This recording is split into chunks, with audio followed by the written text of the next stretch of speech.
আজরাইলের নাম শুনছে পড়ে এবার বাদশা এতক্ষণ ছিল গরম, এখন তো নরম হয়ে গেছে। ডাক দিয়া বলে, আজরাইল ভাই, একটা মিনিট সময় দে। বুঝছি আপনি কেন আসছেন, আপনি যার কাছে আসেন তার মৃত্যুর পরোয়ানা নিয়ে আসেন।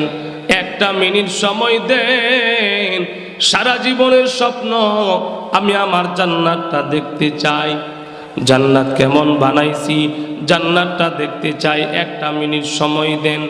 আজরাইল বলেন, এক মিনিট সময় দেওয়ার জন্য তো আমি আগের থেকেই বলছিলাম, এতক্ষণ পর্যন্ত আপনি দেন নাই। এখন এক মিনিট সময় আপনি চাইলেও আপনাকেও দেওয়া হবে না।